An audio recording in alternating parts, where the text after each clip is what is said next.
Oke, jadi masuk ke relative pronouns. Tadi apa itu relative pronouns? Kalau sepemahamannya Nabila deh, dari yang kemarin udah kita bahas sama video yang ditonton.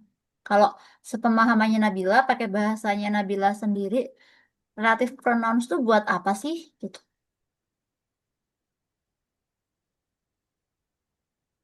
Ada gambaran nggak?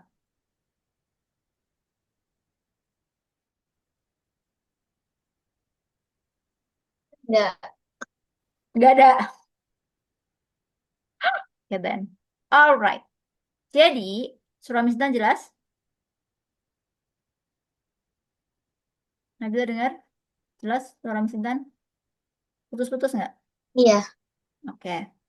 Jadi, relative pronouns itu sebenarnya apa sih? Relative pronouns itu adalah pronouns, tahu nggak Nabila pronouns? Kita udah pernah nih bahas pronouns. Pronouns adalah Hah? pronouns adalah kita udah pernah bahas nih. Pronouns tahu nggak?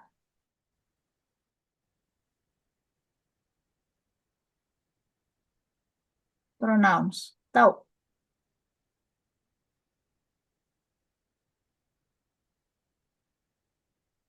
Pengganti.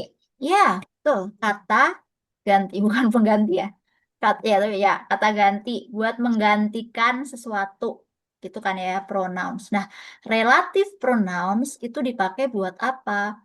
Untuk menggantikan sesuatu relatif. Berarti yang nanti bisa jadi saat ada satu kata yang diganti untuk menjadikan dua kalimat jadi satu kalimat. Jadi sebenarnya, wait, suara Misdan putus-putus nggak? Iya. Putus-putus ya? Kayaknya jelek banget. Udah balik belum? Udah. Oke. Jadi relative pronouns itu digunakan untuk menggabungkan dua kalimat menjadi satu kalimat. Kalimat atau klausa. Sama aja ya. Kalimat atau klausa. Menjadi satu kalimat. Nah, ini. Terus, relative pronouns itu ada apa aja? Relative pronouns yang mau kita pelajari ada who, ada whom, ada whose, ada which, ada that, ada where. Ini. Sampai sini. Bisa dipahami nggak? Bisa. Oke, jadi relative pronouns, tadi gunanya buat apa? Relative pronouns.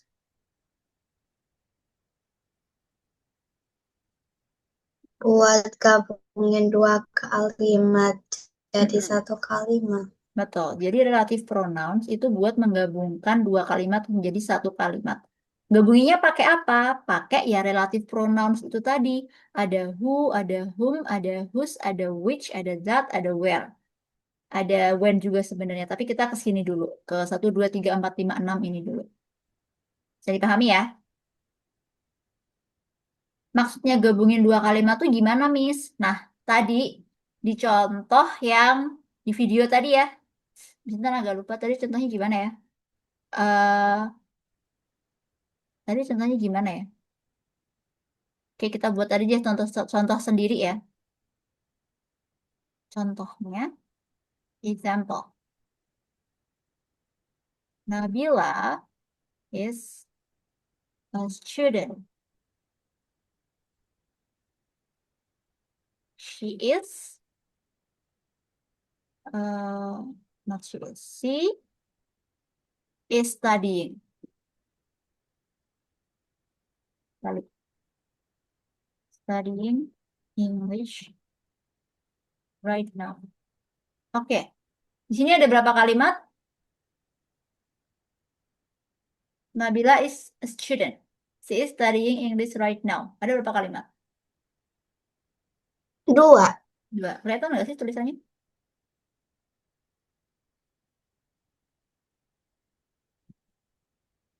Kelihatan tulisannya? Iya. Oke. Nabila is a student. Artinya,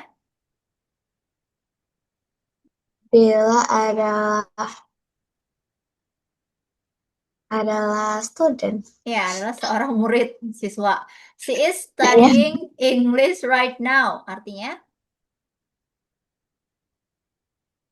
Dia sedang belajar bahasa Inggris sekarang. oke. Jadi kan dia dua kalimat. Nah, Miss Intan pengen bikin dia menjadi satu kalimat. Miss Intan bisa bikin Nabila who is studying English right now is a student. Nah, yang di bawah jadi berapa kalimat? Satu. Satu. Kenapa bisa jadi satu? Karena di sini kita pakai yang namanya relative pronouns. Relative pronounsnya mana?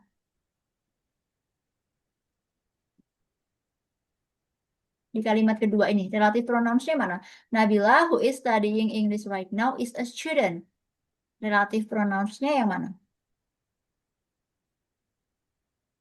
Who is studying? Iya, who. Relative pronounsnya yang who. Who. Kalau relative clause atau kalimat yang pakai relative pronouns itu, berarti yang ini, who is studying right now. Tapi di sini yang kita tanyain relative pronounsnya. Ada who, whom, whose, which, that, where. Yang mana berarti yang who di sini. Nah, who ini dia menggantikan apa? Ya kan pronouns kata ganti tadi. Who di sini menggantikan apa? Menggantikan Nabilakah, menggantikan belajarkah, atau menggantikan bahasa Inggriskah?